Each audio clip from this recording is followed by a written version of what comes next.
Hi friends, welcome to our channel. ఈరోజు మీకు ఈ వీడియోలో యోగా స్టార్ట్ చేయాలనుకునే వాళ్ళకి వచ్చేటటువంటి చిన్న చిన్న డౌట్స్ ఏవైతే ఉంటాయో అవన్నీ కూడా ఇవాళ వీడియోలో మనం క్లారిటీగా చూద్దామండి.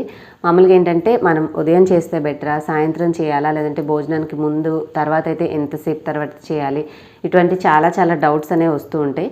వాటన్నిటికీ కూడా క్లారిటీ నేను ఇవాళ వీడియోలో మీతో షేర్ చేస్తాను. మరి ఆలస్యం చేయకుండా ఇవాళ టాపిక్లోకి వెళ్లే ముందు మీలో ఎవరైనా మన ఛానల్ సబ్స్క్రైబ్ చేసుకోకపోతే సబ్స్క్రైబ్ చేసుకుని పక్కన వచ్చిన ఆల్ నోటిఫికేషన్ బెల్ సెలెక్ట్ చేసుకోండి. సో దట్ నేను ఎప్పుడు వీడియో అప్లోడ్ చేసినా నోటిఫికేషన్ ద్వారా మీకు తెలుస్తుంది. అలాగే వీడియోస్ చూసాక నచ్చితే లైక్ చేసి షేర్ చేయండి. ఇప్పుడైతే మనం వీడియో స్టార్ట్ చేసేద్దాం.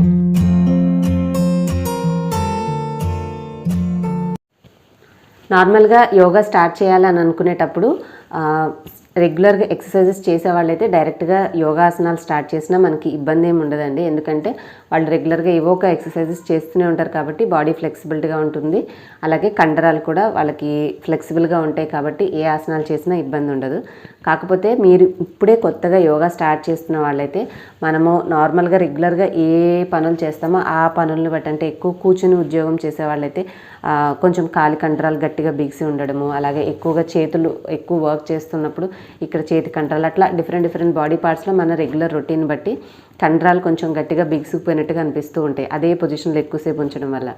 సో డైరెక్ట్గా మనం యోగా స్టార్ట్ చేసినప్పుడు ఏమవుతుందంటే మనకి ఈ విధంగా టైట్గా ఉన్న మజిల్స్ తోటి చేయడం ఇబ్బంది. కాబట్టి మీరు ఎప్పుడైనా సరే యోగా స్టార్ట్ చేయాలి అని అనుకుంటే ఫస్ట్ బేసిక్ వార్మప్స్ అనేవి ఉంటాయి. ఇవేంటంటే మనము టోటల్ బాడీ కవర్ అయ్యేలాగా వార్మప్స్ అనేవి చేసుకోవాలి. ఇలా చేసుకొని ఒక వారం నుంచి 10 రోజులు ట్రై చేస్తే ఏమవుతుందంటే మనకి నరాలు, బాడీలో మజిల్స్ అనేవి కూడా చక్కగా ఫ్రీగా అవుతాయి. అప్పుడు మీరు ఏ ఆసనాలు చేయాలన్నా కూడా ఎక్కువ ఇబ్బంది పడకుండా, కండరాలు పట్టేయకుండా సులభంగా చేసుకోగలుగుతారు.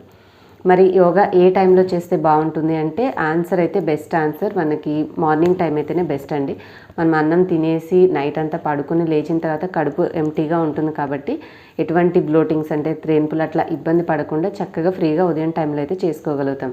కానీ డే టైంలో కుదరని వాళ్ళు మిగతా ఏదైనా లైక్ వాళ్ళకున్న టైంలో చేసుకోవచ్చు సాయంత్రము అలాగా అని అనుకుంటే మీరు ఎప్పుడైనా సరే బ్రేక్ఫాస్ట్ అయితే ఒక 2 అవర్స్, లంచ్ అయితే ఒక 3 to 4 అవర్స్ తర్వాత ప్లాన్ అయితే చేసుకోండి.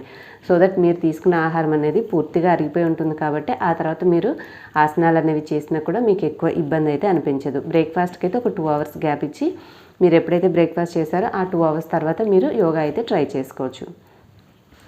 మరి యోగా ఏ ఏజ్ వాళ్ళు చేసుకోవాలి అంటే చిన్నపిల్లలు ఒక అబౌవ్, ఇప్పుడు చిన్న పిల్లలు కూడా రకరకాల యోగాసనాలు చేయడం చూస్తూ ఉంటాం కదా. సో చిన్న ఏజ్లో నేర్చుకుంటే ఇంకా బెనిఫిషియల్గా ఉంటుంది, వాళ్ళ బాడీ మంచిగా ఫ్లెక్సిబుల్గా అవుతుంది. కాబట్టి చిన్న ఏజ్ నుంచి పెద్ద ఏజ్ వాళ్ళ వరకు ఏ ఏజ్ వాళ్ళైనా ప్రాక్టీస్ చేయొచ్చు.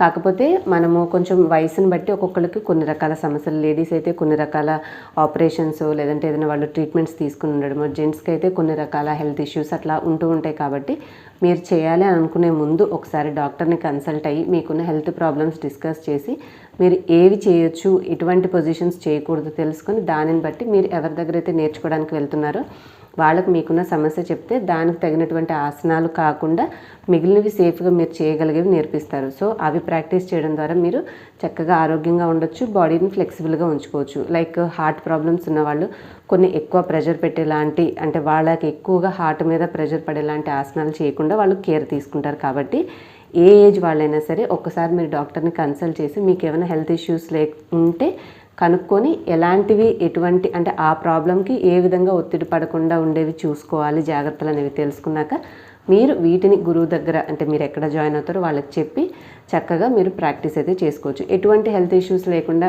హ్యాపీగా నార్మల్ హెల్దీ పర్సన్ వాళ్ళైతే వార్మప్స్ అనేవి స్టార్ట్ చేసుకుని రెగ్యులర్గా యోగా ప్రాక్టీస్ చేసుకుంటూ ఉంటే వాళ్ళ బాడీకి మంచి ఫ్లెక్సిబిలిటీ ఉంటుంది. రెగ్యులర్గా చేయడం వల్ల మీకు వెయిట్ కూడా కంట్రోల్గా ఉంటుంది.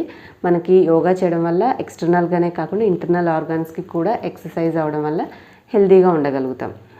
సో ఇదండి యోగాకి సంబంధించి మీకున్నటువంటి బేసిక్ డౌట్స్ అయితే క్లారిఫై అయిపోయినాయి కదా. నార్మల్గా మీరు డే టైంలో స్టార్ట్ చేసేటైతే మీరు లేచిన తర్వాత కొంచెం వాటర్ తాగి అంతా ఫ్రెష్ అయ్యే వరకు ఉన్న గ్యాప్ టైం తర్వాత మీరు వాటర్ తీసుకున్న దానికి ఎక్కువగా తాగి ఉంటే ఒక 1/2 అవర్ గ్యాప్ తీసుకుంటే కంప్లీట్గా మనకి చేసుకునేటప్పుడు ఇబ్బంది అయితే ఉండదు. అంటే వాటర్ ఒక గ్లాస్ అట్లా తీసుకుంటే ఒక 10-15 మినిట్స్ తర్వాత స్టార్ట్ అయితే చేసుకోవచ్చు. అంతే, బేసిక్గా ఈ చిన్న ఇన్ఫర్మేషన్ మీకు అర్థమైతే మీరు మీ కన్వీనియంట్ని బట్టి మీరు స్టార్ట్ అయితే చేసుకోవచ్చు. నెక్స్ట్ వీడియోస్లో ఇంకా వార్మప్స్ ఎలా చేసుకోవచ్చు, ఇంకా అలాంటి చిన్న చిన్న టాపిక్స్ అన్నీ కూడా నేను కవర్ చేస్తుంటాను. దీనికి సంబంధించి అన్ని వివరాలు మీకు యోగా ప్లేలిస్ట్ అని ఉంటుంది, ఆ ప్లేలిస్ట్లో నేను అప్డేట్ చేస్తుంటాను. ఆ లిస్ట్ కూడా లింక్ నేను డిస్క్రిప్షన్లో ఇస్తాను. కావాలంటే ఫర్దర్ వీడియోస్ అయిన తర్వాత కూడా మీకు ఆ చెప్పిన వీడియోస్ అన్నీ కూడా ఆ లిస్ట్లో ఉంటాయి. కాబట్టి మీరు ఒక ప్రాపర్ వేలో ఏమైనా డౌట్స్ ఉన్నా కూడా చూసి ఆ వీడియోస్ అన్నీ తెలుసుకోవచ్చు. ఇదేనండి ఇవాళ వీడియో. హోప్ మీ అందరికీ వీడియో యూస్ఫుల్ అయిందని అనుకుంటున్నాను. నచ్చితే లైక్ చేసి షేర్ చేయండి. నెక్స్ట్ వీడియోలో మళ్ళీ కలుస్తాను. బాయ్.